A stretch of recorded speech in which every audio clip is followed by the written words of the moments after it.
Ang kwentong tampok natin sa araw na ito ay tungkol kay Alejandro.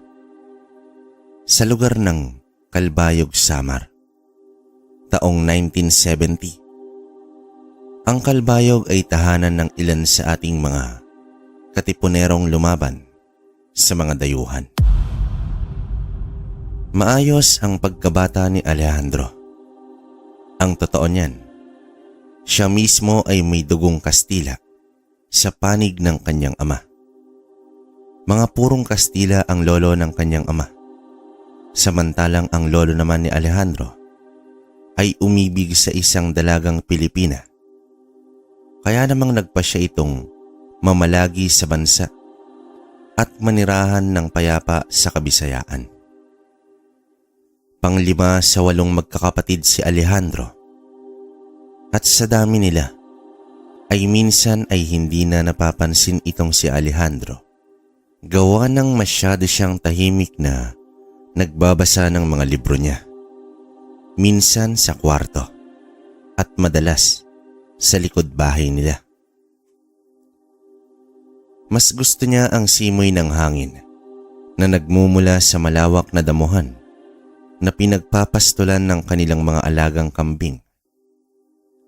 Ang mga kambing na ito ang nagbibigay sa kanila ng suplay ng gatas kasama ng ilang baka. Ito ang palaging tagpo sa buhay ni Alejandro, lalo na at bakasyon.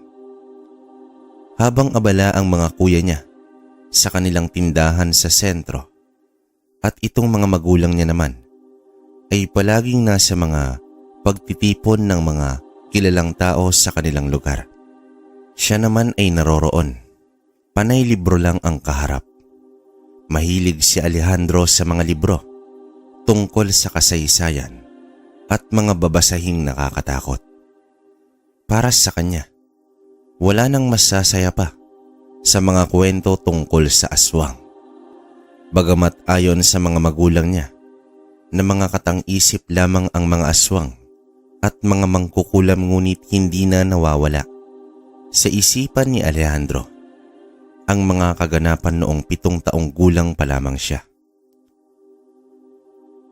Nang maligaw siya sa isang sitio habang dumadalo sila sa kapistahan sa karatig nilang lugar.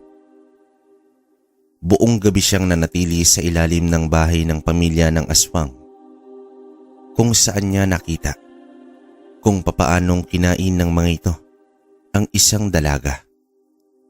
Hiniwa ng buhay at dinukot ang mga laman loob. Milagro na lamang na nakaligtas siya ng magbukang liwayway dahil sa nakatulog ang mga aswang. Simula nga noon ay hindi na mapigil si Alejandro sa pagbabasa ng kahit anong uri ng mga nalimbag na babasahin, basta't may kinalaman ito sa aswang, engkanto, at kung ano-ano pang uri ng tao. Madalas niyang bukang bibig sa oras na makasumpong siya sa isang totoong albularyo na nagtuturo sa kanya kung paanong makipaglaban sa mga aswang at maging isang manunugis. Siyempre, pinagtatawanan lamang ito ng mga kamag-anak niya. Bata pa si Alejandro at tiyak na bunga lamang ito ng kanyang malawak na imahinasyon. Pero para kay Alejandro, pakiramdam niya ay dito siya tinatawag ng tadhana. Habang lumilipas ang mga araw, mas lalong nalulong si Alejandro sa mga babasahin ng kababalaghan. Hanggang isang araw, habang kasama siya ng mga kuya niya sa tindahan nila ng mga antigong gamit sa bayan, naroroong nakita niya ang isang matanda na tila malagkit ang titig sa isang lumang libro na naroroong nakapatong sa kanilang estante. Hindi ito kasama sa mga ibinibenta at nakahalo ito sa mga itatapon na. Sa pag-uusisa naman itong si Alejandro, kinuha niya yung libro. Marahan niya itong binuklat. subalit pawang mga sulat na bago sa kanyang kaalaman ang nilalaman nito. Parehong mga titik na alam niya at pinag-aralan niya, ngunit ibang lengguwahe. Agad naman naisip ng batang si Alejandro na maaaring ang matandang lalaki na nakasilip kanina sa labas ang nakakaalam kung papaano ito babasahin. Kaya walang pagpapaalam na inilagay niya sa ilalim ng damit niya ang libro at sinundan niya yung matanda. Dire-diretso lamang ang paglalakad nitong matanda hanggang sa lumiko ito sa isang iskinita. Sa pag-aalalang baka mawala ito sa paningin niya, ay binilisan ni Alejandro ang pagtakbo, subalit ng pagliko niya sa parehong iskinita, wala na doon yung matanda. Bagsak ang mga balikat ni Alejandro na papabalik na sana sa kanilang tindahan. Nang biglang magsalita itong matanda, nagtatanong ito kung bakit siya naroroon at bakit siya nito sinusundan. Kaya naman sa gulat ay nabitawan niya itong libro at nalantad dito sa estranghero. Nagpaliwanag si Alejandro. Sinabi niya na nakita niya nga itong matanda na tinititigan yung libro, kaya naman kinuha niya para ibigay dito. Hindi naman makapaniwala itong matanda dahil nga sa bakit ibibigay sa kanya ang isang libro na nasa tindahan ng mga antigo. Nagpatuloy sa pagkwekwento si Alejandro at nasabi niya nga na pangarap niya ang matuto ng mga bagay tungkol sa orasyon, anting-anting at agimat. At di umano, sa kanyang kutob ay may alam dito ang kaharap niyang matanda. Nagpakilala itong estranghero sa pangalang Mang Jose at ipiniliwanag niya kung ano itong libro. Ayon kay Mang Jose, ito ay para sa mga mapanganib na orasyon at salamangka at matagal na itong pinaghahanap ng mga taong may karunungan. Kaya nga hindi niya malaman kung papaanong ito napadpad sa isang tindahan. Alam ni Alejandro na imposible na ding malaman ito dahil nga sa iba't ibang uri ng mga tao ang nagtutungo sa kanilang tindahan upang magbenta ng kung ano-anong sa palagay nila ay mga antigo. Mga bagay na may halaga at misteryoso. Mas nabigla ang matanda nang sabihin ni Alejandro na ibig niyang magpaturo dito kung paanong basahin ang libro at kung posible na ba sa edad niya. Bagamat bata pa siya, ay kung maaari ba daw ay matuto siya ng karunungan ng isang albularyo. Natural nang magtanong itong si Mang Jose kung bakit ba gustong gusto ni Alejandro ang matuto ng salamangka at orasyon. At sa unang pagkakataon, dahil sa tingin niya, ay si Mang Jose ang uri ng tao na maniniwala sa kanyang mga kwento. Ikwinento niya dito ang kanyang malagim na karanasan ng makita mismo ng sarili niyang mga mata ang paglapa ng buhay sa isang babae. At sinumpa niya sa kanyang sarili na papatayin niya ang lahat ng aswang na makikita niya upang wag nang makapangbiktima pa ng mga mahihinang tao. Tila naman naantig ang matanda sa dahilan ng batang si Alejandro, nang dahil hindi para sa kanyang sarili ang dahilan kung bakit gusto niyang matuto, kundi para sa pagtulong sa ibang tao, sa mga taong walang kakayahan. Kaya naman nagkaroon sila ng kasunduan. Kung magagawang magdala ni Alejandro ng karne sa tuwing sasapit ang Biyernes, ay tutulungan siya ng matanda. Baka, baboy, isda, basta maaaring lutuin at kainin. Ayon sa matanda, dahil sa tuturuan niya si Alejandro, ay mawawalan siya ng oras para maghanap ng kanyang makakain. Kaya naman kung magdadala siya ng pagkain at karne isang beses sa isang linggo, maaari siyang matuto ng karunungan sa Salamanca. Dahil sa narinig ni Alejandro, ay tila ba pumapalakpak ang kanyang mga tenga, lalo na sa isipin na sa wakas ang dating pangarap niya ay matutupad na. Ayon kay Mang Jose, ang kanyang bahay ay nasa 3 sitio sa kinaroroonan nilang lugar. Hindi maliligaw si Alejandro nang dahil sa ang kanyang bahay ay kakaiba umano at may 2 naglalakihang balete sa harap ng bakuran.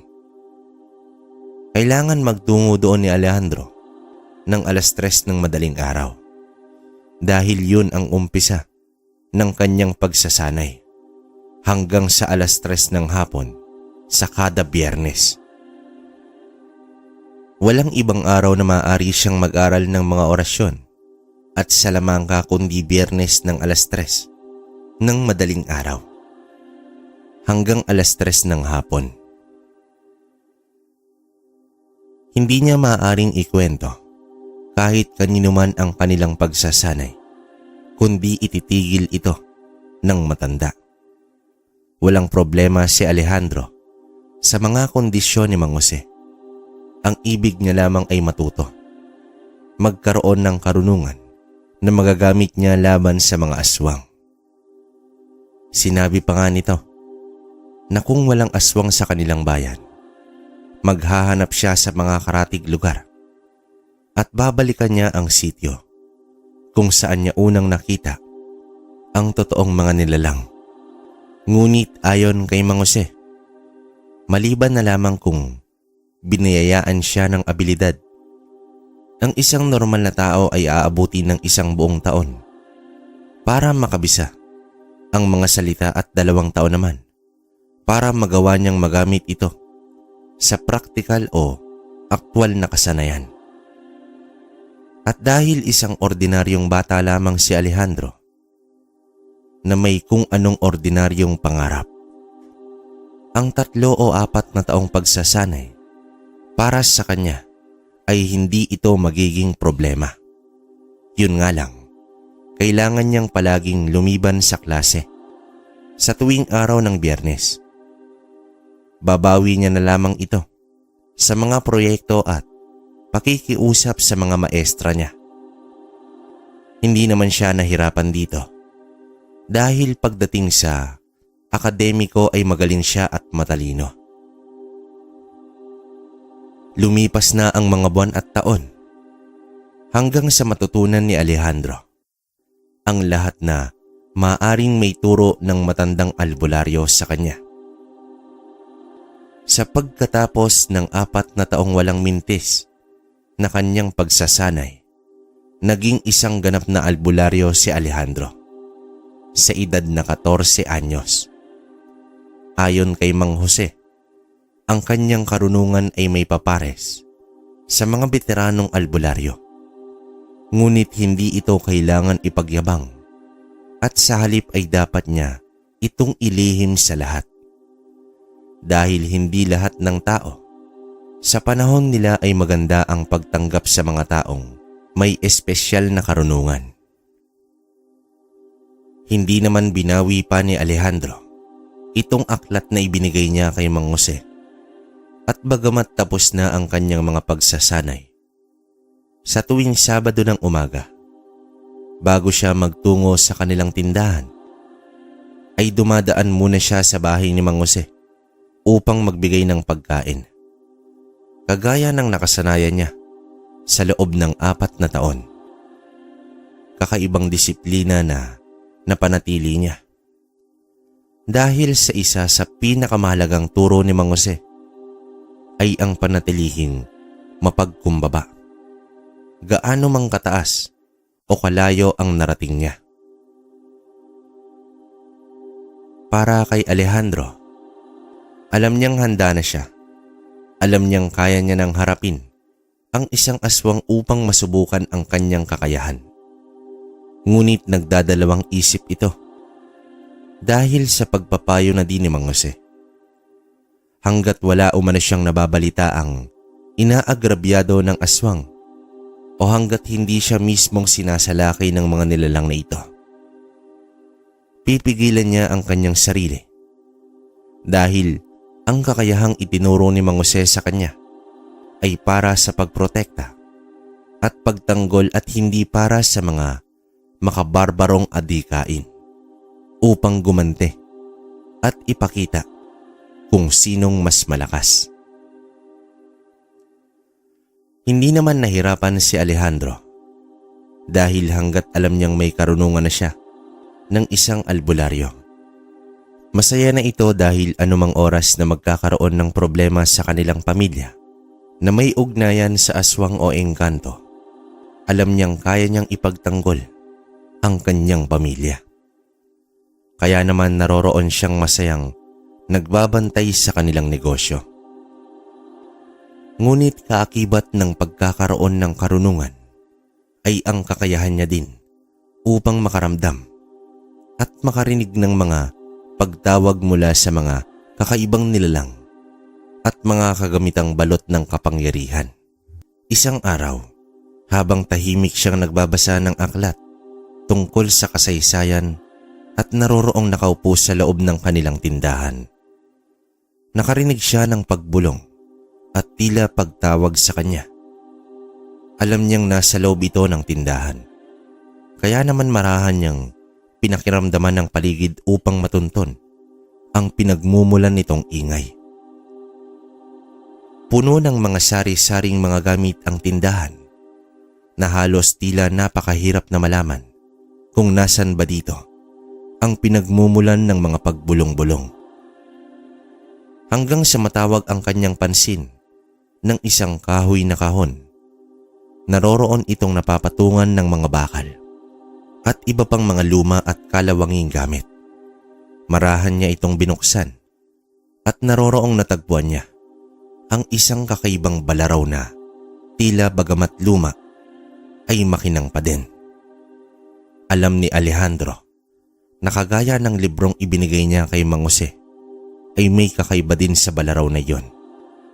Kaya naman nagpasya itong si Alejandro na iuwi ito sa kanila upang gawin niyang sandata sa oras ng pangangailangan. Pero hindi kagaya ng inaasahan ni Alejandro. Ang kanyang buhay bilang isang batang albularyo ay napaka-ordinaryo. Walang kakaibang kaganapan sa kanyang paligid.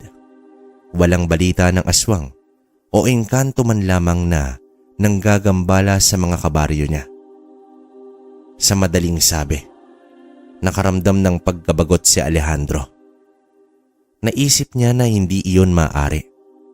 Hindi pwedeng sa haba ng panahon na ginugol niya sa pag-iensayo, mauuwi lang siya sa isang normal na buhay at tagapagbantay ng kanilang tindahan sa tuwing walang pasok. Dahil dito, nagpasya si Alejandro na sa darating na bakasyon, mag-uumpisa siyang maglakbay sa mga karatig nilang baryo. Mag-iiwan na lamang siya ng sulat o mag-iisip ng dahilan upang hindi mag-alala ang mga magulang at isa sa naisip niya ay ang sasabihing magtutungo siya sa kanilang lolo, ama ng kanyang nanay. Iyon naman talaga ang intensyon niya pagkatapos ng paghahanap niya ng mga matutulungan. Dahil nasa ikapitong baryo ang tahanan ng kanyang lolo mula sa kanilang lugar, ibig lamang nitong batang albularyo ang magkaroon ng totoong karanasan sa panggagamot pati na rin sa pakikipaglaban sa mga aswang. Para sa kanya, para saan pa ang pag-aaral niya kung tatanda lamang siya na hindi ito nagagamit? Masyadong ligtas sa lugar nila at hindi kailangan ng tulong niya. Dito nga sumapit na ang panahon ng kanilang bakasyon. Pero bago pa man maisagawa ni Alejandro ang plano niya, itong mga magulang niya ang nag-alok sa kanila kung gusto nilang pasyalan ng kanilang lolo sa parte ng kanilang nanay. Walang sumagot. Walang may gusto dahil sa masyadong liblib ang bahay nito at malungkot ang paligid dahil sa katahimikan. Pero itong si Alejandro, tila ba labis ang katuwaan dahil sa hindi na siya mahihirapan pa. Agad nga na nagpresenta ang bata. Inihanda ang mga gamit at inihatid nga ng kanyang mga magulang. Narating nila ang baryo nitong lolo ni Alejandro ng Sabado ng tanghali. Konting kwentuhan at kamustahan at nagluto nga ang nanay niya doon ng tinolang pato. Magaling sa paggawa nito ang nanay niya dahil nga sa walang ni anumang amoy at lasa na malansa ang tinola niya. Tuwang-tuwa naman ang matanda sa pagbisita nila, lalo na nang malaman nitong doon magbabakasyon si Alejandro. Mag-isa lamang kasi ang kanyang lolo at sa ganong edad, tunay na nakakalungkot ang buhay kung wala ka man lang makausap. Isang panday ang lolo ni Alejandro, tagagawa ng mga itak at kung ano-ano pang pwedeng pandayin. Totoong tahimik ang lugar ng lolo niya dahil sa wala naman itong masyadong kapitbahay. Sa laki kasi ng lupa nito, ang pinakamalapit na bahay mula sa kanila ay nasa 10 minutong layo kung lalakarin. Ang kababata naman ni Lolo Alejandro, tawagin natin sa pangalang si Lolo Pedro. Ito'y kanyang abuelo. Sa edad nitong 62, matipuno pa rin ang pangangatawan dahil sa kanyang aktibong pamumuhay. Mula sa pagigib ng tubig, pag-aasikaso sa mga alagang hayop, pag-aalaga ng gulayan at pagpapanday, lahat ay siya ang gumagawa. Labis ang katuwaan nito nang makitang maayos ang pangangatawan ni Alejandro. Hindi katulad ng mga kapatid niyang matataba dahil sa halos walang ibang gawa. Itong si Alejandro ay nahubog ang matipunong pangangatawan sa murang edad dahil na din sa pagtuturo sa kanya ni Mang Jose.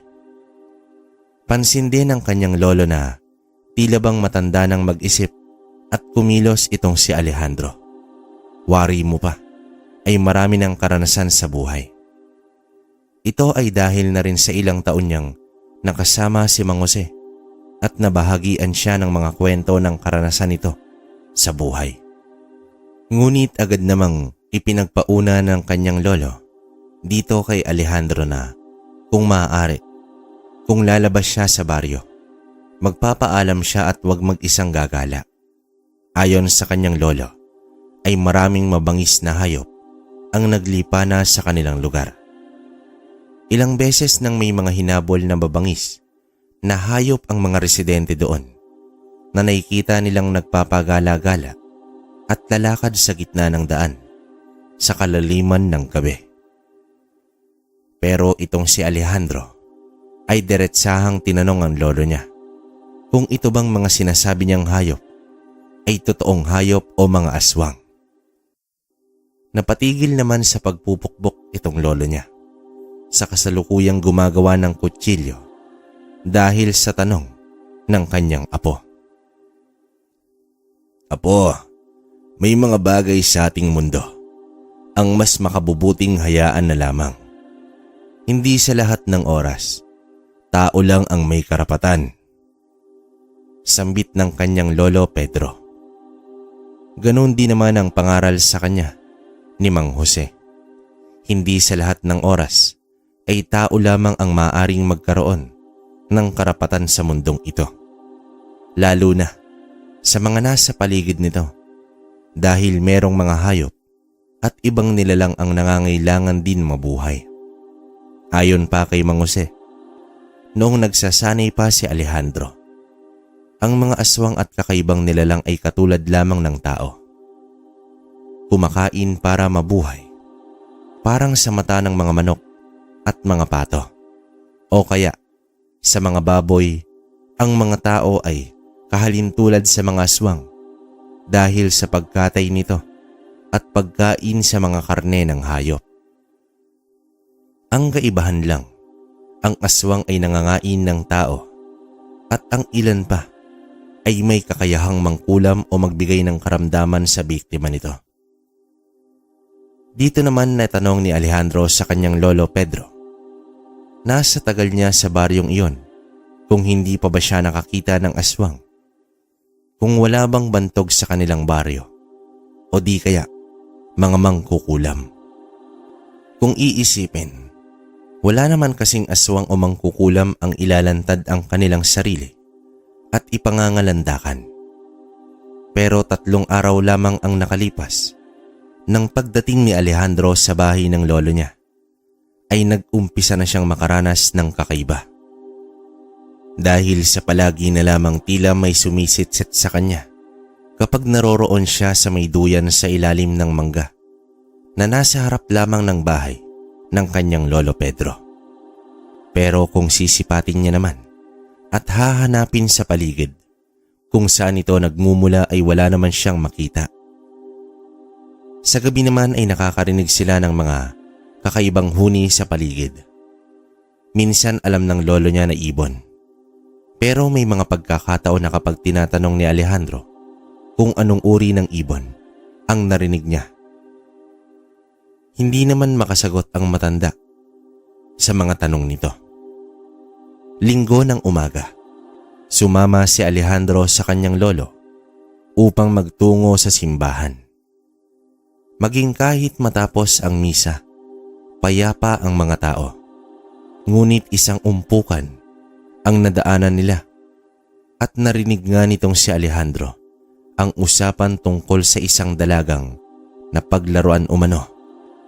Di umano ay tila bigla itong nasiraan ng bait pagkatapos na manggaling sa pinuntahang andaan. Maari umanong doon ito na paglaruan o nakorsonadahan o maaari ding sa daan itong pauwi dahil nasa baragatan ang tulay na dinadaanan nito kasama ang kanyang mga kaibigan. Nabuhayan ng diwa si Alejandro. Ibig niyang malaman kung saan itong bahay ng dalaga na sinasabing napaglaruan.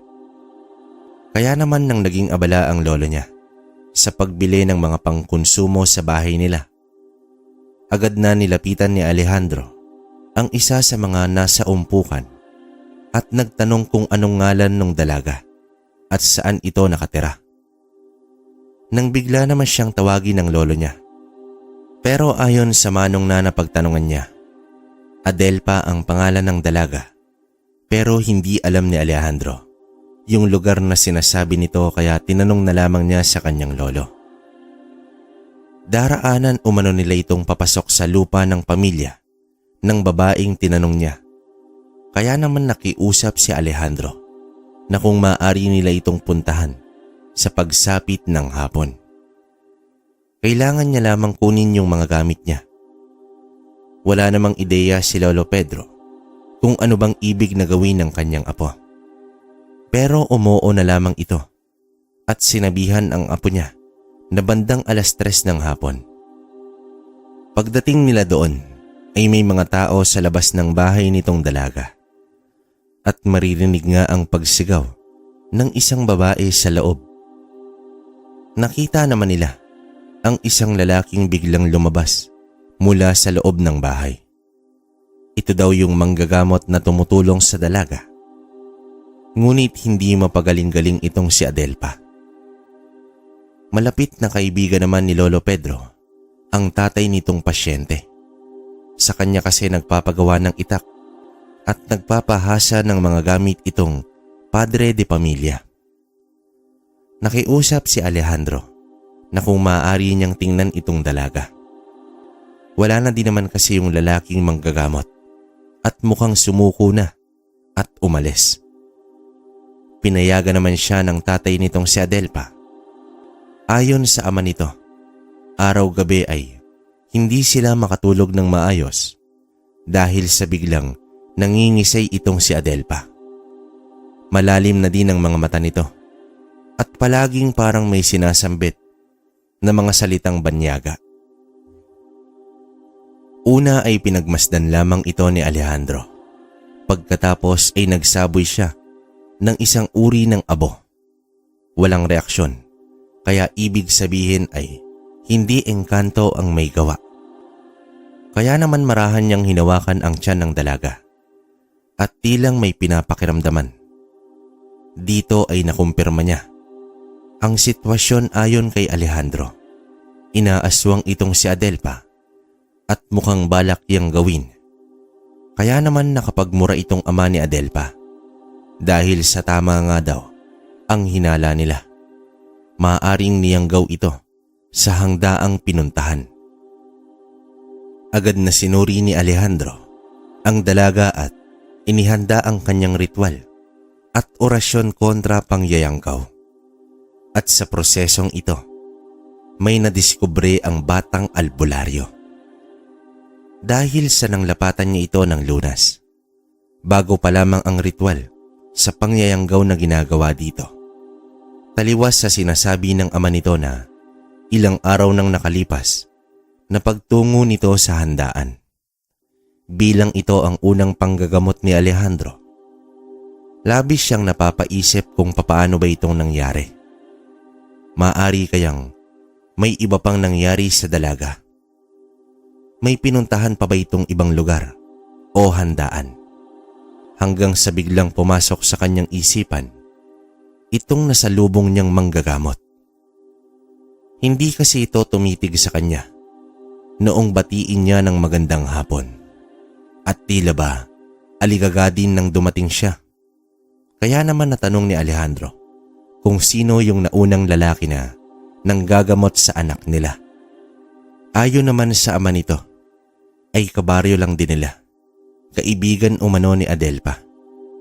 Nilinaw ni Alejandro na hindi siya nagbibintang at sinabi niyang sapat ang kaalaman niya bilang isang albularyo para matukoy ang isang huwad na manggagamot.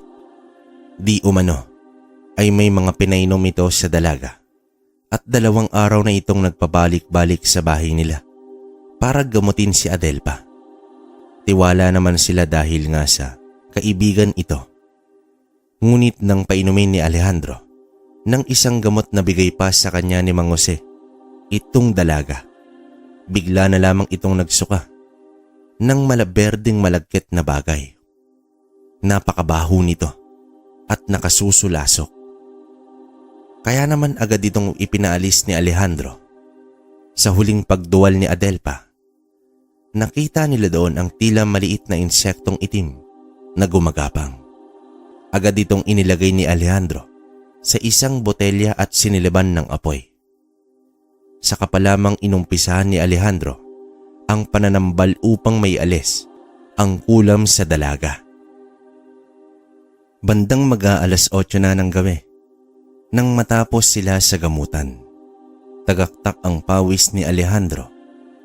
Ito namang lolo niya ay labis ang pagkamangha sa kanyang apo. Buong pag-aakala niya ay naroroon lamang itong nagbabantay sa tindahan nila at nagpapakuya-kuyakoy. Pero iyon ang unang pagkakataon umano na makakita sila ng sobrang batang albularyo. At hindi lang basta-basta albularyo, kundi isang magaling na albularyo. Dahil sa naging mabuti ang kalagayan ni Adelpa, sa maraming araw na tila nababaliw ito, ay nagawa na nila itong makausap. Dito nila na itanong kung anong nangyari sa handaan at pagkatapos nito. Umami naman si Adelpa na nag-inuman pala sila nitong kaibigan niya. Kaya naman malakas ang kutob ni Alejandro na doon nag-umpisa ang pangyayanggaw ng lalaki. At kaya nagpresenta ito na gamutin si Adelpa upang masigurado niyang makokompleto ang proseso ng pagiging aswang ni Adelpa. Marahil kung hindi dumating sila Alejandro, posibleng tuluyang naging aswang ang dalaga. Lalo pa nang sabihin ng ama nito na may 2 sariwang karne ng kambing itong lalaki na di umano panggamot kay Adelpa. Pero ayon kay Alejandro, na sa oras na makain ito ng dalaga, ay tuluyan na itong mayayanggaw. Sa galit ng ama nito, ibig niyang kumprontahin ang lalaking manggagamot kuno. Nanliligaw pala ito kay Adelpa, ngunit tinanggihan ng dalaga. Kaya maaring dahil doon, kaya niya pinagtangkaan na hawaan. Ito namang sila Alejandro, bandang 10:00 ay nagpaalam na sa pamilya. Wala na din doon ang mga umuosyosong mga kabaryo nila. Kaya naman 2 na lamang sila ng kanyang lolo sa daang pauwi. Dito na sila nakaranas ng bagat. Nang marating nila itong kinakatakutang tulay na daanan pauwi sa kanilang bahay.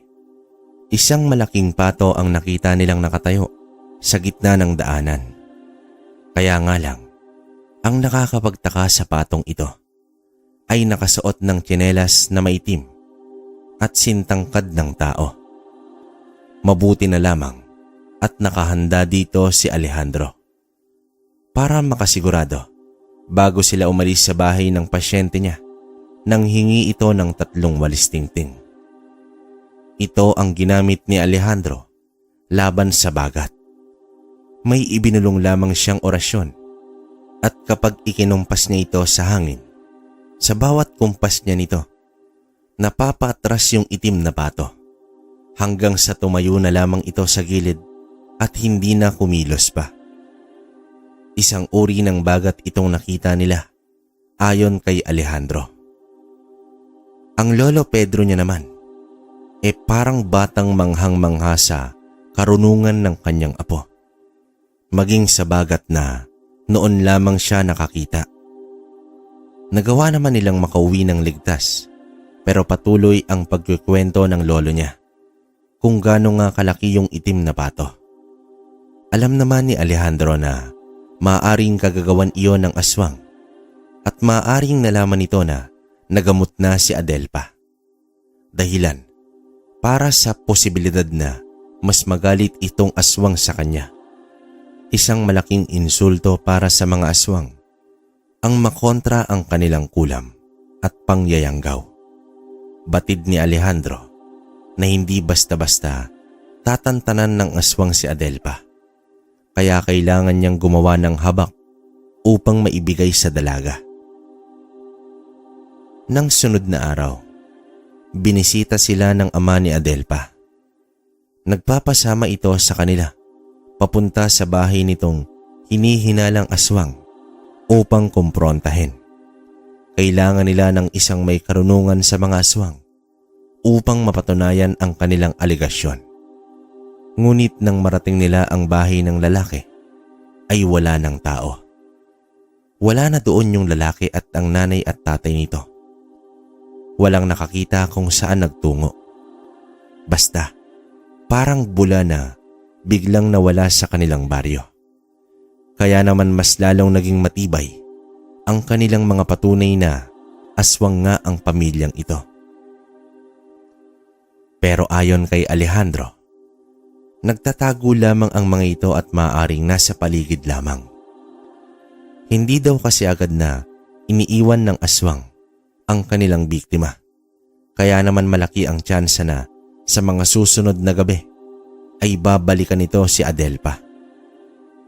Nakiusap naman ang ama nito na kung maaaring bantayan ni Alejandro ang kanyang anak, ngunit ayon naman sa lolo Pedro ni Alejandro na masyado bang bata itong apo niya para sa ganoong kabigat na responsibilidad.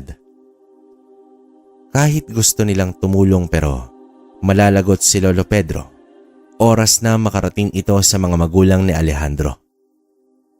Kaya naman ang naisip nitong si Alejandro, bakit hindi na lamang muna doon manatili sa bahay ni Lolo Pedro itong si Adelpa. Malawak naman ang bahay para sa kanilang tatlo. Sa ganoong paraan ay mababantayan nitong batang albularyo ang dalaga. Iyon lamang kasi ang tanging pagpipilian nila. Dahil sa bagamat may kakayahan nga si Alejandro, kailangan pa din niyang sumunod sa kanyang lolo. Napagkasunduan nga nila na sa hapon ay ihahatid nitong tatay ni Adelpa ang dalaga sa bahay ni Lolo Pedro kasama ang mas nakababatang kapatid nitong lalaki na kaidaran lang ni Alejandro. Isang linggong ganoon, pero awa ng Diyos ay wala nang nanggagambala sa kanilang aswang o anumang masamang tao. Tila tuluyan ng nagpakalayo-layo yung nangyanggaw sa dalaga. Dahil dito, sa mga sumunod na araw ay hindi na inihatid pa ng ama si Adelpa. Nagpasya ang pamilya na ang takot nila sa aswang ay wala na, kaya naman payapa na ang baryo. Masaya naman ang maglolo dahil sa wakas makakabuelo na ulit sila sa bahay.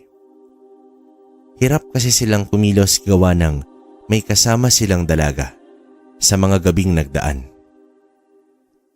Isang buwan nga ang nakalipas na naroroon si Alejandro sa kanyang lolo. At mas naging masaya ang kanilang bakasyon. Naturuan ni Lolo Pedro sa pagpanday itong batang albularyo.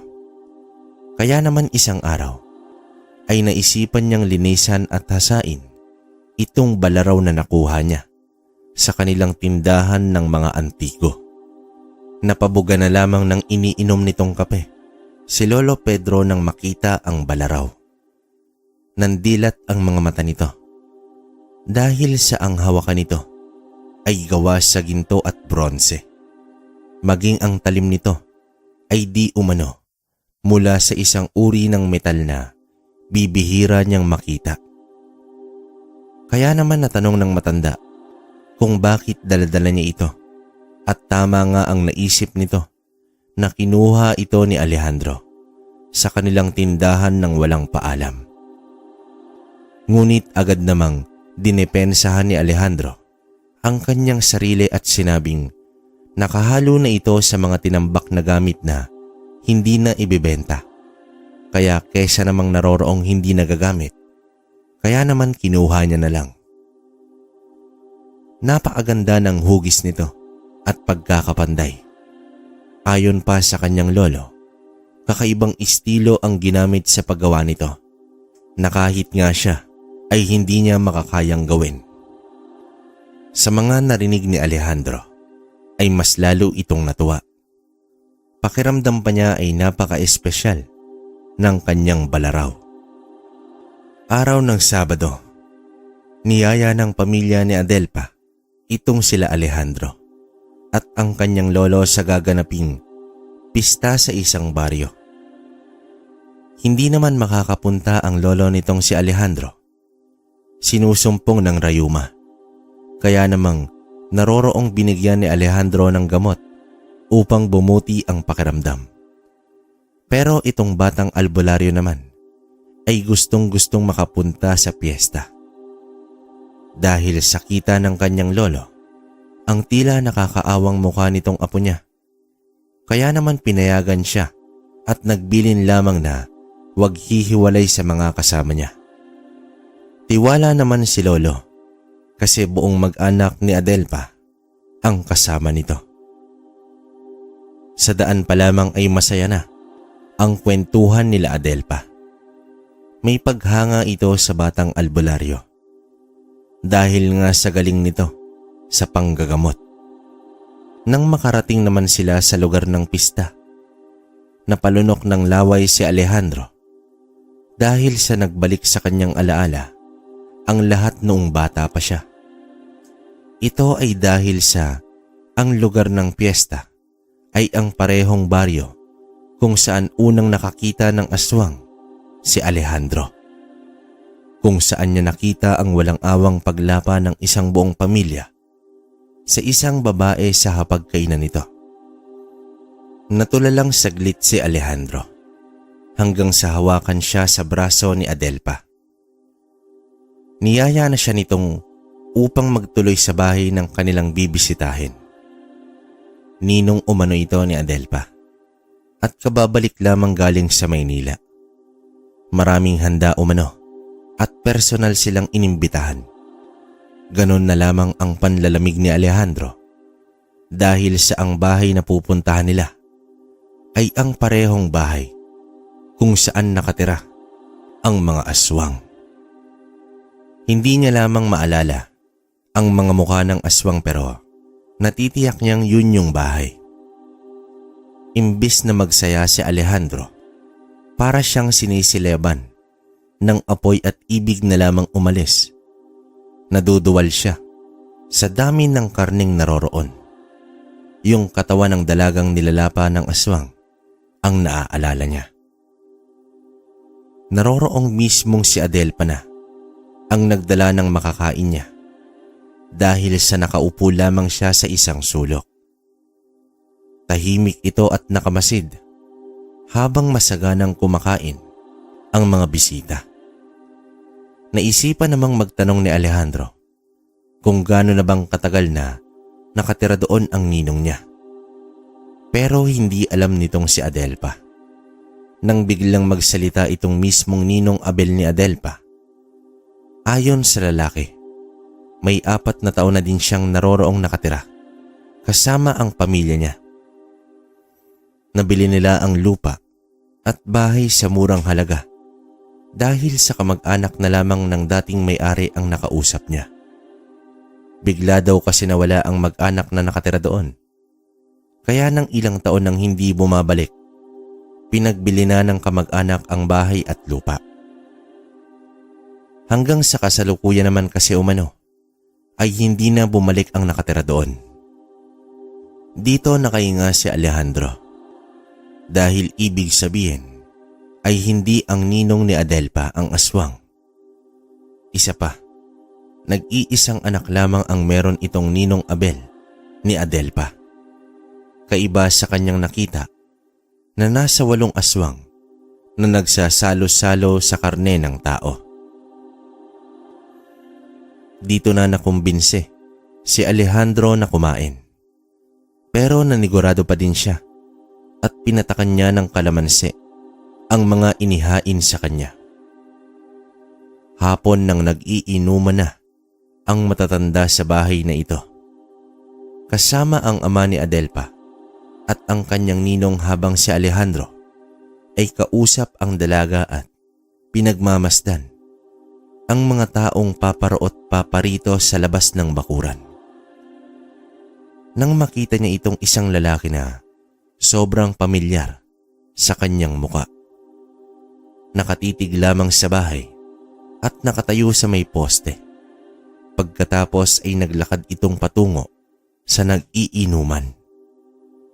Kitang-kita niya nang may ilagay ito sa baso ng alak na iniinom ng ninong ni Adelpa. Naintriga si Alejandro, kaya naman kinausap niyang si Adelpa. Nang itanong ni Alejandro sa dalaga kung kilala niya yung lalaking nakatayo katabi ng ninong niya. Naalerto si Alejandro nang sabihin ni Adelpa na wala namang tao sa may tabi ng kanyang ninong. Dito na naalala ni Alejandro kung saan niya ito nakitang lalaki. Ito yung padre de pamilya ng mga aswang na dating nakatira sa bahay ng ninong ni Adelpa. Ngumisi ito ng nakakaloko kay Alejandro, sabay talikod at naglakad papalayo. Maya-maya pa ay nataranta ang lahat ng biglang nanginig itong ninong ni Adelpa at bumulagta. Agad na binawian ng buhay ang lalaki. Ni hindi na itong nagawa pang gamutin ni Alejandro. Doon siya nakaramdam ng takot at pagkabahala dahil sa isang malakas na aswang lamang ang may kakayahang magtago sa paningin ng mga ordinaryong tao. At ang kakayahan nitong pumatay ng tao ng walang kahirap-hirap ay tunay na nakakabahala. Ngayon ay nasa alanganin siya dahil alam nitong aswang na nakakakita si Alejandro ng may mga karunungang itim. Nilapitan niya itong mga naroroon at inilarawan itong lalaking nakita niyang lumapit sa biktima. Positibo ang mga taga-baryo. Di umano, iyon si Mang Jacinto, ang bantog na aswang na dating may-ari ng bahay. Bigla daw naglaho ang pamilya nito sa baryo nang mabuking na kumakain sila ng tao dahil na din sa aksidenteng nakita ng isang bata ang pinagsasaluhan sa kusina. Kagaya lang ng naranasan ni Alejandro. Maaari umanong naghihiganti ito dahil sa napalayas sila sa sarili nilang bahay ng sapilitan at ngayon nga ay may iba nang nagmamay-ari. Hindi naman nagtagal pa doon sila Alejandro at ipinahatid na sila ng ama ni Adelpa dahil nga sa tutulong ito sa pag-asikaso sa labi ng kanyang kumpare. Ilang araw lang at nalaman ni Alejandro mula sa dalaga niyang kaibigan na sa takot ng naiwang pamilya nitong ninong ni Adelpa, umalis ito agad-agad sa bahay at umuwi sa mga magulang nito. Ipinabibenta na ang lupain at ayaw na nilang bumalik doon kung totoong aswang ang may-ari. Bagay na hindi naman sinabi ng kamag-anak ng aswang noong ibinibenta ito. Sino ba naman kasi ang bibili ng bahay kapag sinabi nila na aswang ang dating may-ari? Hindi naman lubos akalain ni Alejandro na dahil sa kanyang pagsusumbong sa kung sino ang may kagagawan nito, siya ang pag-iinitan ng aswang. Mangyari kasing ipinasunog na lamang ng kamag-anak ng aswang ang bahay upang maibenta ang lupa. Iyon din kasi ang payo ng matatanda para wala nang balikan pa ang aswang. Umano ay maaring may kung anong nakatago o nakabaon sa kung saan nakatirik ang bahay. Kaya naman mas mabuti nang sunugin ito. Pero dahil dito ay sa kanya na itoon ang galit ng aswang dahil isang gabi habang nagpapanday ang kanyang lolo, biglang naroroon naman itong malaking patong itim. Nakatayo sa labas ng bakura nila at nakatitig sa matanda. Kaya naman agad niyang tinawag si Alejandro upang ipakita ang pato. Hindi natakot dito si Alejandro dahil nasa loob naman siya ng bakura nila at protektado ng mga pangontra itong bahay. Ngunit nagsalita na lamang bigla itong patong itim at pinagbabantaan si Alejandro. Ayon dito ay hindi ito titigil hanggat hindi siya napapatay. Buong tapang naman itong sinagot ni Alejandro na wag puro pagbabanta at kung gusto niya, doon mismo ay magkaalaman sila kung sino ang mamamatay at mabubuhay. Inilabas ni Alejandro ang kanyang balaraw sabay labas ng bakuran upang sugurin itong malaking pato. Nagbigla itong magpalit ng anyo sa pagiging aswang. Ang hindi lamang inaasahan ni Alejandro nang mag-anyong aswang ito. Ito yung lalaking kaibigan ni Adelpa at sa dilim ay lumabas itong isa pang aswang. Ito yung pumatay sa ninong ni Adelpa. Ibig sabihin ay magkamag-anak itong dalawa. At nang marinig niyang tawagin itong aswang na anak, yung nag-anyong pato, nakumpirma niya. Ito yung mag-anak na aswang na nakita niyang lumapas sa dalaga noong bata pa siya. Ibig sabihin, umalis nga ito sa baryo nila pero naroroon lang ito sa karatig baryo ng Tago. Matapang itong mga aswang dahil nga sa dalawa sila at ang iniisip pa nila dahil sa may kaalaman sila sa itim na salamangka. Hindi sila magagawang talunin ni Alejandro kahit pa may karunungan ito bilang isang albularyo. Ngunit nanatiling matatag na nakatayo si Alejandro at nakaamba sa pag-atake anumang sandali na sugurin siya ng mag-amang aswang. Unang umatake itong anak na aswang. Sumugod siya kay Alejandro Pero inalala lamang ni Alejandro kung paano siyang tinuruan ni Mang Jose sa tamang pag-iwas sa atake ng aswang na palaging dalawang magkasunod na kalmot ng mga kamay at isang pagsakmal. Tama ang turo ng matanda. Ganun ang galaw nitong aswang, kaya naman nang magawa niyang iwasan, ibinaon niya sa likod nito ang balaraw ng 2 beses. Tumagos ito sa dibdib ng aswang, kaya naman bumulwak ang dugo sa bibig nito, napaiga sa lupa at naroroong biglang kinapos ng hininga. Maging ang lolo ni Alejandro ay hindi makapaniwala sa kanyang nakita. Lumalaban ang kanyang apo sa aswang at 2 aswang pa ang katapat nito. Walang nagawa itong tatay na aswang kundi ang umatras, tangan ang katawan ng kanyang anak. Pero kung umaasa itong maililigtas pa niya ang anak niyang aswang, ay nagkakamali sila. Dahil ang balaraw ni Alejandro ay isang sinaunang kagamitan ng mga ninuno natin laban sa mga aswang noong kapanahunan ng mga Kastila. Kaya naman anumang uri ng aswang ang matamaan nito, lalo na kapag napuruhan, ay malabo ng gumaling pa. Malulubog na lamang ang sugat nito at kakalat ang impeksyon sa katawan hanggang sa tumigil ang pagtibok ng puso at mamatay ang utak nito. Kalmadong pumasok si Alejandro. Sa unang pagkakataon ay nagawa niya na ang matagal niyang inaasam, ang mabigyang katarungan ang mga biktima ng aswang. At pasalamat siya dahil sa parehong aswang ang nakalaban niya. Ang pamilya na aswang na nagdulot sa kanya ng takot noong kanyang kabataan. Ngunit hindi pa siya tapos, dahil sa buhay pa ang pamilya nito, lalo na ang amang aswang na marahas at mamamatay tao.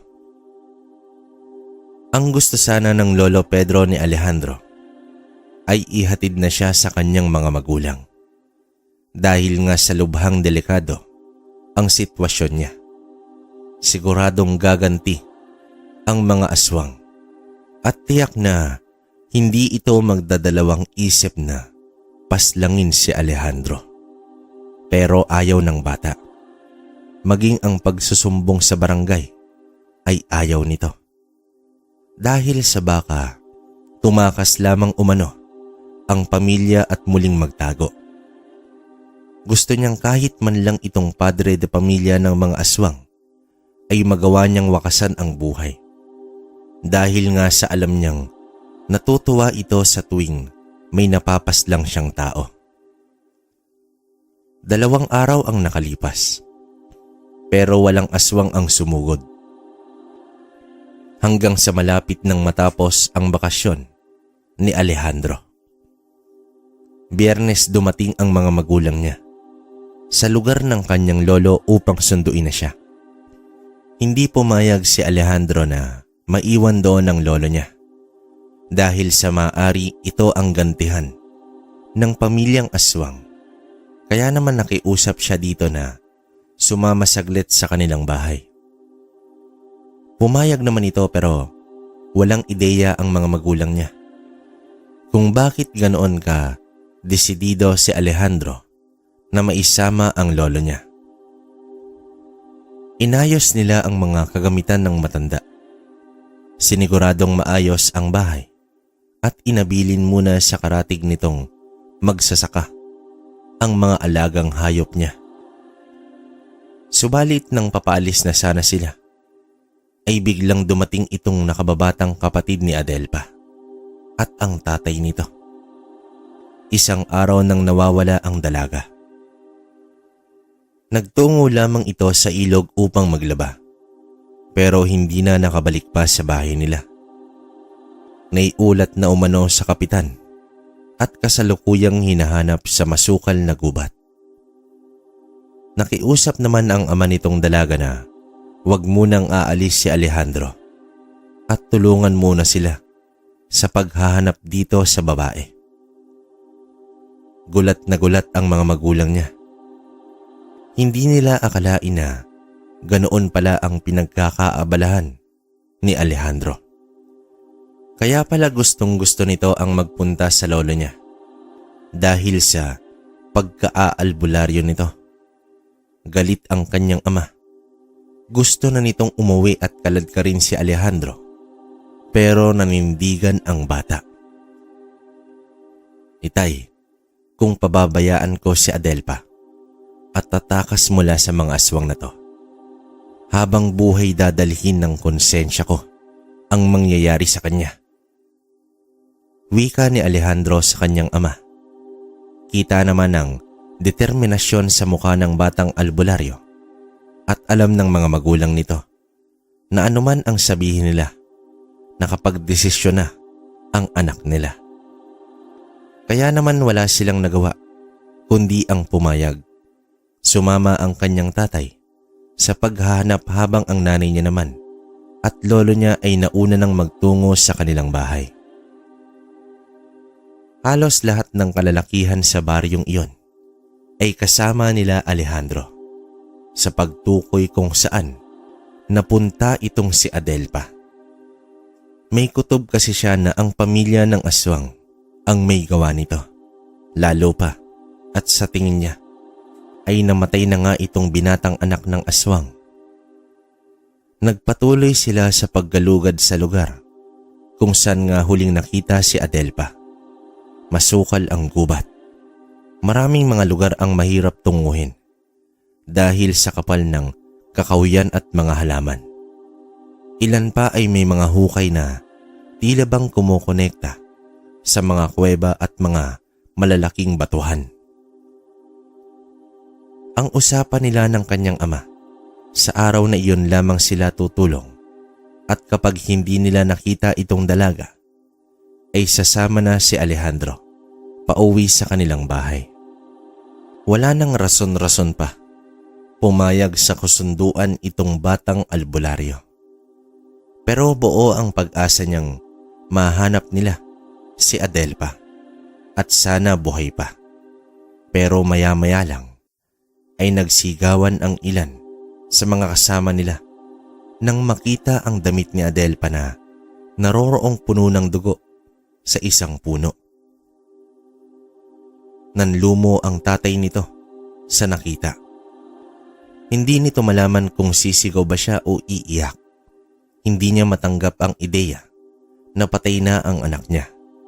Ngunit ito ang naging susi para maisip ni Alejandro ang paraan upang matukoy ang kinaroroonan ng dalaga. Dahil sa gamit ang dugo mula sa damit, ay maaaring masundan ng mga dala nilang aso kung nasaan ba itong dalaga. Nag-umpisang ipaamoy sa mga aso itong damit na may dugo at pagkatapos ay mabilis na nagsitakbuhan itong mga aso. Agad naman nila itong sinundan. Pero dinala lamang sila nito sa kabilang parte ng ilog. Doon na naputol ang amoy na sinusundan ng mga aso. Halos magtatakip silim na din at malapit nang matapos ang usapan ni Alejandro at ng kanyang ama. Ngunit mapilit si Alejandro. Wala sa kanya ang salitang suko. Kaya nang malingat ang tatay niya, tinungo niya ang pinakamasukal na parte ng gubat na ayaw puntahan ng mga kasama nila dahil isang maraming umanong ahas ang nakatira dito. Pero nang mapuntahan niya ito, naroroong nakita niya ang isang pasukan papunta sa loob ng isang kuweba. Alam niyang mahirap ang sitwasyon, kaya bago siya pumasok, gumawa siya ng apoy sa labas na alam niya na oras na lumaki, agad itong mapapansin ng mga kasama niya at umaasa itong sundan ito ng tatay niya. Subalit hindi na siya makapag-antay pa. Kaya naman matapos ang pagsindi niya sa mga tuyong dahon at sanga, pumasok na ito sa kuweba. Madilim sa loob pero napakalawak nito at halatang may mga tumitira dahil sa amoy ng usok sa loob nito. Subalit napakasangsang at halos mapanghina. Hindi nagkamali si Alejandro. Naroroon ngang nagkukuta ang aswang. Ang mag-asawang aswang lamang ang naabutan niya. At itong si Adelpa na wala ng saplot at naroroong nakahiga at walang malay sa malapad na bato. Mabuti na lamang at naabutan niya pa ito bago umpisahang katayin ng mga aswang. Ngunit maya-maya lang ay lumitaw ang isang matanda mula sa likod ng bato kung nasaan malapit itong si Adelpa.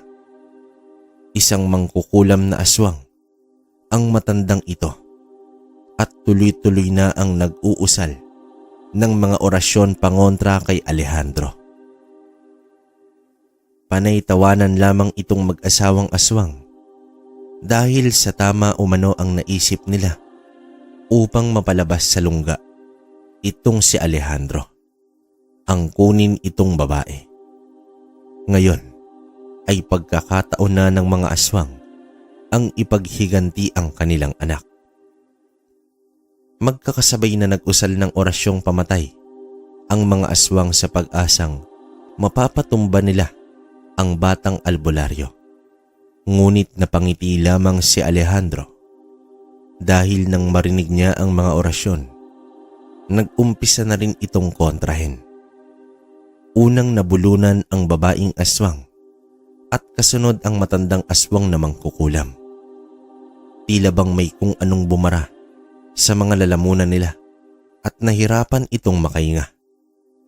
Gulat naman ang lalaking aswang. Hindi tumalab ang kanilang sumpa kay Alejandro. Ayon pa sa aswang, papaanong nagawang kontrahin ng isang batang albularyo ang kanilang mga malalakas na orasyon. Kung isang normal na albularyo lamang si Alejandro, malamang na hindi niya magawang masangga ang mga sumpa ng mangkukulam na aswang. Nakamamatay talaga ito. Kaya nga lang, hindi naman kasi albularyo ang nagturo sa kanya ng panggagamot at ng mga orasyon. Dahil si Mang Jose ay isang malakas na hukluban. Saka lamang nalaman ni Alejandro na ang kanyang kaibigang matanda ay hindi pala isang albularyo, kundi isang hukluban ng matapos na sila sa kanyang pagsasanay bilang isa ng manggagamot. Dahil ang isa sa mga itinuro sa kanya ay ang karunungan ng isang hukluban. Mga pagbabato ng tigalpo sa isang kumpas lamang ng kamay, kung saan puno ng purong itim na mahika ang laman ng pang-atake. Lahat ng ito ay kayang gamitin ni Alejandro. Ito ang bagay na hindi inasahan ng mga aswang. Dahil sa walang ibang nakakita, ginamit ni Alejandro ang pinakamalakas na karunungang itim na meron siya. Sinigurado niyang hindi na mabubuhay pa itong mga aswang. At nang matapos ito, ay ibinalot niya sa katawan ng dalaga ang kanyang damit at hinantay itong magkamalay. Sa kanya ito inakay papalabas ng kuweba. Wala ang mga kasama niya. Tila ba nilagyan ng kung anong sabulag ng mga aswang ang lugar ng kuweba. Kaya naman kahit na sumiklab na yung apoy, ni hindi ito napansin ng mga taong naghahanap sa kanila. Kaya naman narating na lamang nila ang baryo. Nauna pa sila sa mga taong bayan na naghahanap sa kanila. 2 oras na ang nakakalipas bago mag-umpisang magsidatingan itong mga kalalakihan kasama ang kanyang ama. Gulat silang lahat na naroroong katabi na ni Alejandro ang dalaga.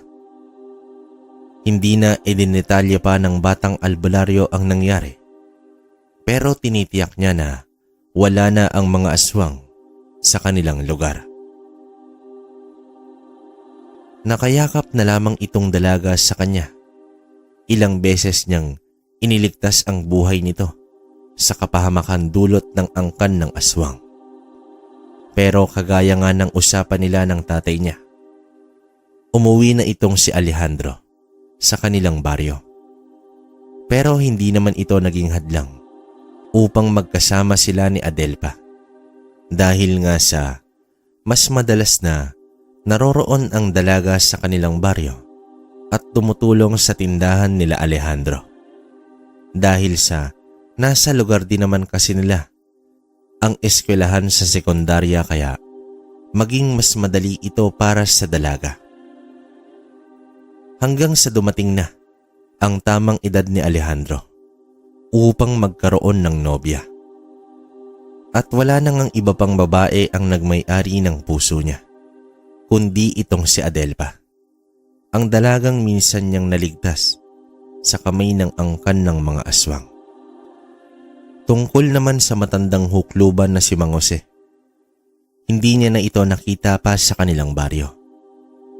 Wala na ito sa bahay niya at tila ba nilisan na ang kanilang bayan. Nanatiling lihim ang tungkol sa kanyang tunay na karunungan, ang kanyang kakayahan bilang batang hukluban. Okay, so yun, tapos na yung kwento natin, kabaryo, no? Hanggang dito lang yung pinadalang liham sa atin, no? Grabe, komento ko pala sa kwento natin, napakalakas, di ba? Pansin nyo naman, title pa lang na Batang Albularyo, no?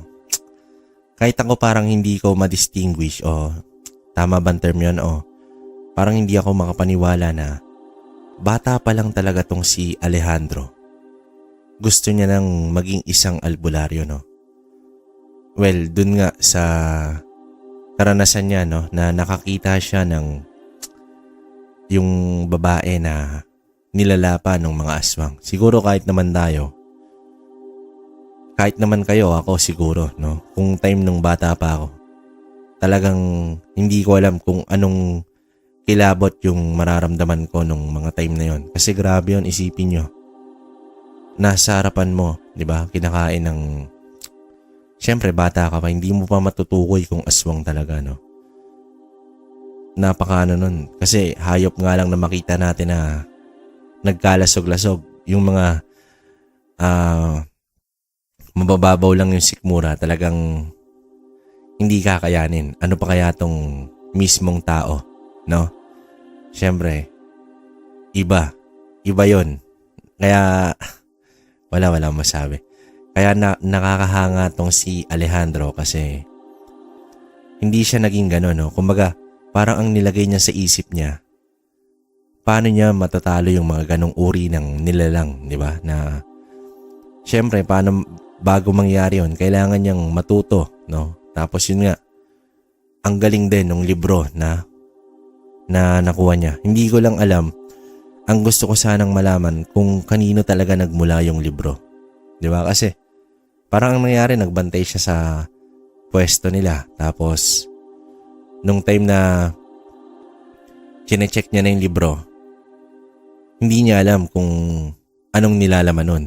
Ang gusto kong malaman kung paano napunta sa tindahan nila yon, which is kumbaga parang eto ba nakatadhana na to o ano, o nilaan talaga para makita niya. Di ba may mga ganong term, no?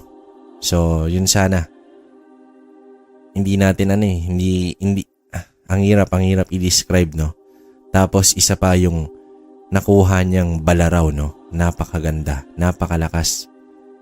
Hindi ko alam kung saan nagmula o kaninong ninuno, kasi sabi nga dun sa kwento, sabi ni Lolo Pedro, gamit daw yon ng mga ninuno nila, no, sa panahon ng Kastila natin na nakipaglaban sa mga aswang, which is totoo naman talaga, no? Nasa history natin yan, no? Siyempre, siguro yung mga time na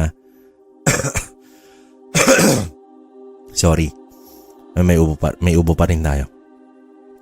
Yung mga time na nabubuhay pa yung mga taong nakaranas ng ganong era, no, yung ganong taon, siguro ngayon patay na, no? Kaya limitado na lang din yung kaalaman natin. Kumbaga, kwento lang din nila tapos napasa-pasa, no? Yung talagang makapagpapatunay, no? Ang ganda sana nun, kabaryo, isipin nyo kung nung panahon na yun, kagaya na ngayon na may mga cellphone na may camera na high-tech na talagang isang pindot mo lang, makukuhanan mo yung nangyayari, no? Ano kaya yung pakiramdam nun? Tas nasa ganitong era tayo ngayon, no? Kung saan yung talagang modernization ng panahon is talagang mabibilib ka na ganun pala talaga yung nangyari nung nakaraan, no? Napakalakas. Wala akong masabi, pati itong si Mang Jose, katanungan sa akin kung asa na to ngayon kasi yun nga, narinig nyo naman base sa huling kwento, huling part. Matandang hukluban pala to na si Mang Jose, no? Term na hukluban is parang ermitanyo ba? Para sa akin kasi hindi ko lang matukoy kasi nga alam ni Alejandro na kaya niyang gumamit ng karunungang itim. Isipin niyo yun. Itim saka puti, di ba? Kumbaga, hindi ko matukoy kung anong uri itong si Mang Jose, kung saan ba ito nahanay o divino, ano, ang hirap kasi isipin nyo, di ba, parang revelasyon niya kasi nasa bandang huling part na nakaya niya yung mga sumpa ng aswang.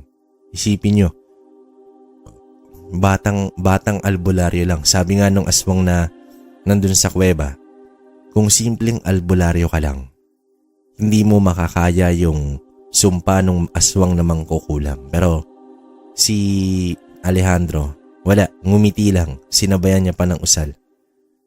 Yun na siguro yung siguro pinorward na lang nila to na tapos na kasi doon din naman ang ending, mamamatay din naman. Ang maganda lang dito is naligtas tong si Adelpa, no? Hindi lang sinabi kung naging sila ba hanggang dulo o nagkaroon ba sila ng anak. Parang ang ano kasi rito, naging magnobyo at nobya lang sila, no? Yun sana. Kasi feeling ko marami pa tong karanasang si Alejandro Hindi lang to dito. Kasi isipin mo, bata pa lang.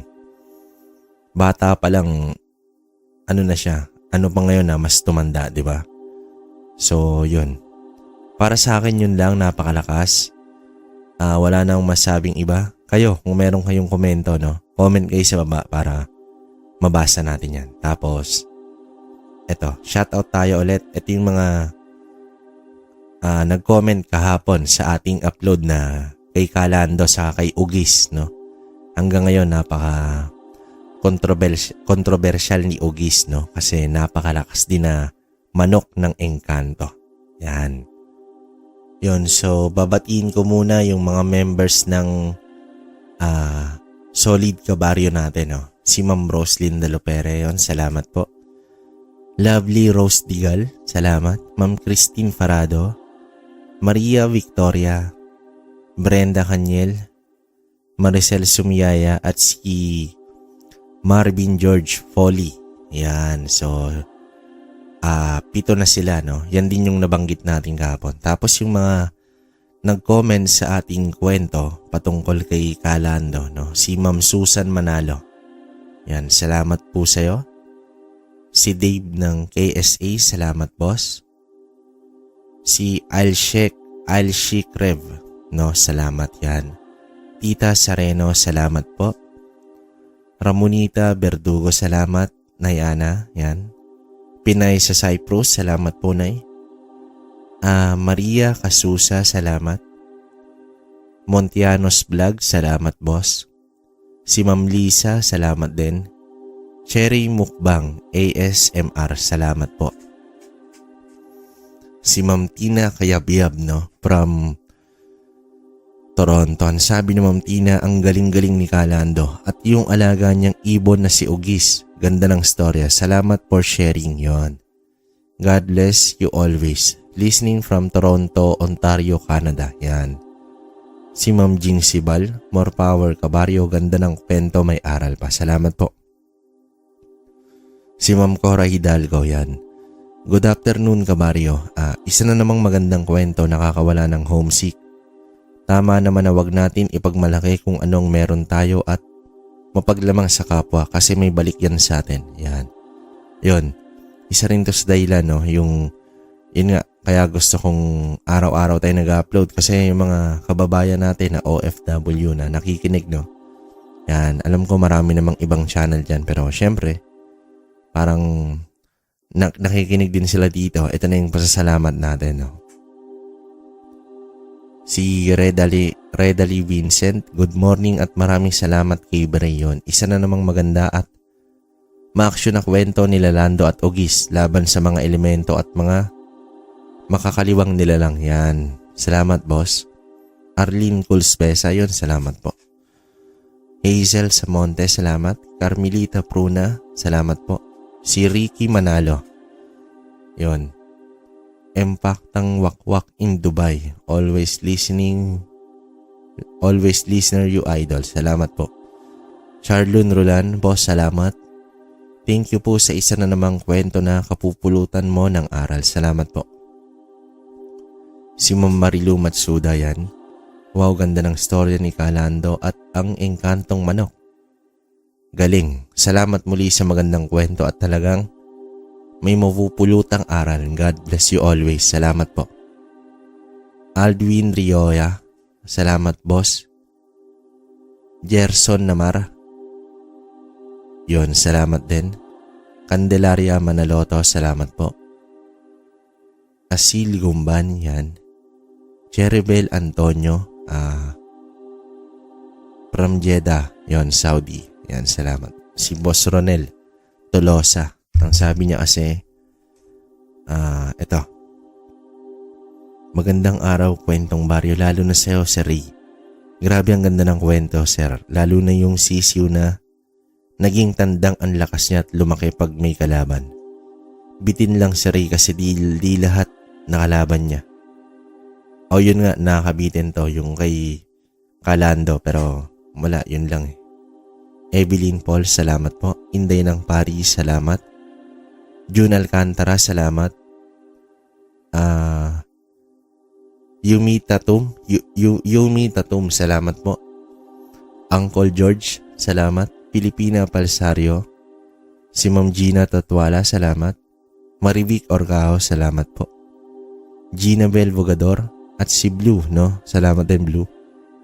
Medyo na-late ako sa pakikinig sa'yo, may idol, kabaryo, yon. Manggagamot may alagang manok na engkanto. Salamat po, Blue. Si Ma'am Lisa, yan. Inday Samante, salamat po. Rose Villaresis, salamat. Tahani Vlog, salamat. Hana Milenesis Gundo, salamat. Next Hill, Brescia. Yan, salamat. Joel Di Guzman. Si Happy Sigrani, salamat po. Alma Hornales, salamat. Olive Smith. This story is really nice but I feel the story of Lando is not yet done. Oo nga eh. Yun nga, bitin lang talaga. Si Brain Omega. Yan. Tuesday morning everyone at pati na rin sa'yo, kabaryo. Yan, si Boss Brain. Meat Checks. Salamat, Meat Checks. Ayan. Irene Ansero, salamat. Kahit di na ako ma-shoutout, importante po sa akin may upload kayo. Ito kasi pang palipas ko ng oras while naglilinis ng bahay. Yon, si Irene Ansero. Si Chris, 19DD13. Yan. Oscar Tuling, sabi ni Oscar, paulit-ulit naman ito eh. Yun nga, sabi niya paulit-ulit daw pero sabi ko, asan yung video na kagaya nito para malaman natin kung paulit-ulit talaga. At yung last natin si Ma'am Tina at si Emil Bautista, yan. Salamat po. Meron pa ba? Wait lang. Mamay naligaw kasi.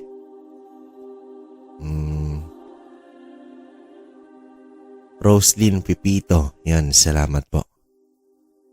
Araceli Asayi, salamat. Wala na, okay na. Okay na, so yun. Hanggang dito na lang kabaryo, no? Bali, sa mga hindi ko nabate, next upload na lang tayo ulit, mag-shoutout on next upload. So, yun. Yun lang muna. Muli maraming salamat sa nakikinig ng Kwentong Baryo, no? Tapos, yun pa yung Kwentong Baryo 2.0 saka Kwentong Kalakbayan. Salamat sa inyong lahat. Hanggang sa susunod na kwento.